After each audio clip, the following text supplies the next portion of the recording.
जैसे आपका मेरे चैनल पे आरएस लीगल अपडेट पे। दोस्तों, क्या आपको पता है कि अगर पति पत्नी को खर्चा नहीं देता है तो केस ही नहीं, उसे जेल भी हो सकती है। और आई थिंक ये सवाल आप लोगों के दिमाग में आता ही होगा। जिन पति पत्नी, जो भी हर एक शादीशुदा इंसान है जिसका केस चल रहा है, डोमेस्टिक वायलेंस 498 कोई भी मैट्रिमोनियल केसेस, और या उनको लगता है आने टाइम में लाइक मेंटेनेंस का केस भी पत्नी चला देगी, तो क्या अगर हम मेंटेनेंस नहीं देंगे तो क्या सच में जेल जाना पड़ सकता है या फिर कुछ कानून रिलीफ दे सकता है। तो इंडियन लॉ में ऐसा प्रोविजन है कि जहां मेंटेनेंस ना देने पे सीधा अरेस्ट तक भी हो सकते हैं। ये सच है, पर कौन सी कंडीशन में, कौन सी कंडीशन में नहीं, ये जानना बहुत ज़रूरी है। तो फिलहाल अगर चैनल पे आप लोग नए जुड़े हैं तो चैनल को लाइक करिए, ज़्यादा लोग तक शेयर करिए, चैनल को सब्सक्राइब करिए और साथ ही बेल आइकन दबाइए ताकि आपको टाइम टाइम से मेरी वीडियो की नोटिफिकेशन सबसे पहले मिलती रहे। तो आज मैं बात करूंगी कि हर केस में तो देखो ऐसा नहीं होता कि मेंटेनेंस ना देने पे सीधा आपको पुलिस अरेस्ट करके ले जाएगी। क्या पूरी सच्चाई है, क्या कानून कहता है, वो जानना बहुत ज़रूरी है। और मैं हमेशा अपने चैनल के माध्यम से आप लोगों को नॉलेज देती रहती हूँ ताकि वो ये नॉलेज आप अपने केस में इम्प्लीमेंट कर सके और उसे आपको राहत मिल सके। तो आज मैं बात करने वाली एक बहुत ही इंपॉर्टेंट टॉपिक, जैसे मैंने बताया, मेंटेनेंस लॉ। तो ये सिर्फ महिलाओं के लिए नहीं है बल्कि हर एक मैरिड पर्सन के लिए जानना बहुत ज़रूरी है। तो मेंटेनेंस क्या होता है, सिंपल लैंग्वेज में बात करो तो मुझे लगता है आज की डेट में हर एक किसी को पता है मेंटेनेंस मतलब। मोस्टली अगर मैं बात करूँ उन महिलाओं की, उन पत्नियों की, तो वो समझती है कानून हमारे लिए बनाया गया है। अगर पति लड़ाई झगड़ा कर रहा है, उस पर केस डाल दो झूठे, कोर्ट यकीन मान लेगा और उससे जा, और सबसे बड़ी बात कि मेंटेनेंस का केस कर दो ताकि उसी से पैसे लेके उसी को केस में फंसाया जाए। तो मेंटेनेंस का मतलब पैसे की जो बेसिक नीड्स होती हैं, रहना, खाना पीना, मेडिकल के खर्चे, तो ये कानून हर एक इंसान के लिए बनाया गया है जो अपनी बेसिक खर्चों को पूरा नहीं कर पा रहा। अब वो पत्नी भी हो सकती है, बच्चे भी हो सकते हैं, बूढ़े माँ बाप भी हो सकते हैं या पति भी हो सकता है। बट आज की डेट में क्या वो महिला करती है, वो मैं सिर्फ झूठे महिलाओं की बात कर रही हूँ, सोचती कि कानून हमारे लिए बनाया गया है। तो इस डेट में, इस चक्कर में जो है कानून के अधिकारों का दुरुपयोग आज की डेट में बढ़ता चला जा रहा है। तो अगर पत्नी खुद फाइनेंशियल डिपेंडेंट है वो, तो पति को ये देना पड़ सकता है। ये लॉ मेनली सीआरपीसी 125 के तहत होता है और जो नया है 144 बीएनएस के तहत। अब सवाल ये है कब देना पड़ सकता है मेंटेनेंस।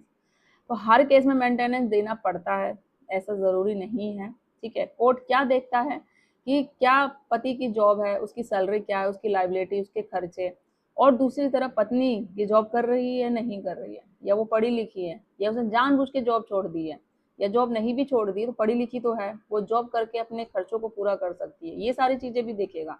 इसके बाद जो कोर्ट पति पत्नी की सारी चीज़ों को देख के ही फिर मेंटेनेंस लास्ट में डिसाइड करता है।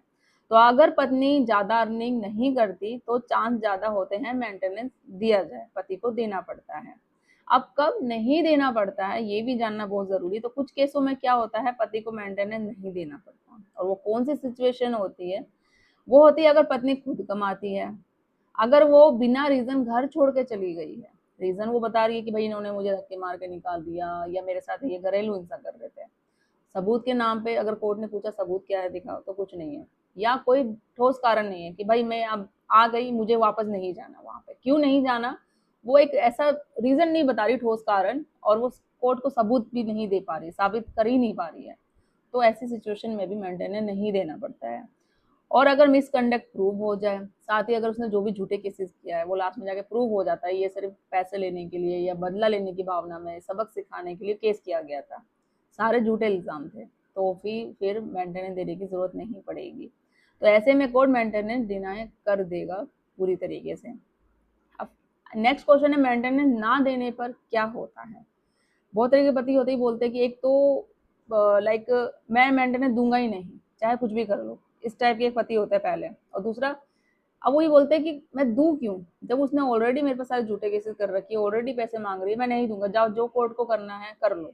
ठीक है, एक तो ये तरीका हो गया, बहुत पति ऐसे बोलते हैं। दूसरा ये कि मैं देना चाहता हूँ बट किस लिए। अब ऐसे तो नहीं है कोर्ट कचहरी करके ही, अलग रह के ही मुझसे पैसा मांगे, साथ रह के जैसे अभी तक मैं उसका खर्चा कर रहा था, उसकी सारी ख्वाहिशें इच्छाएं पूरी कर रहा था, उस तरीके से कर सकता हूँ, अभी भी साथ में रहें, मैंने तो रहने से मना किया ही नहीं है, उसको साथ रखने से मना किया ही नहीं है, फिर किस लिए मेंटेनेंस का केस।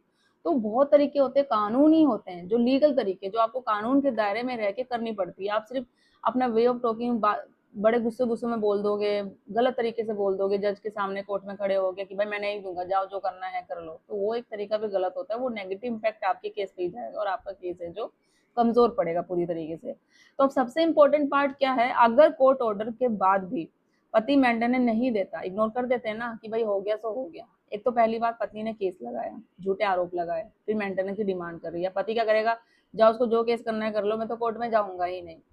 एक्सपायरी हो जाएगा। अब जो पत्नी बोल रही है, आप कोर्ट में प्रेजेंट नहीं होंगे, कोर्ट को मानना पड़ेगा कि हाँ भाई पति नहीं आ रहा है, मतलब जो ये आरोप लगा रही है पत्नी इसकी वो सही है।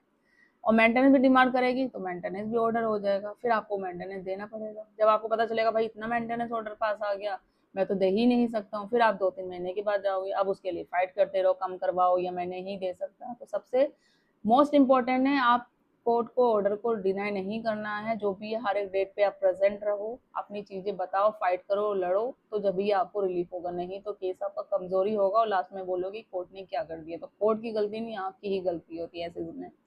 तो पति तो क्या होगा, कोर्ट वारंट जारी कर सकता है अगर आप ऐसा बोल दो कि मैं नहीं दूंगा मेंटेनेंस, जाओ जिसको जो करना है कर ले।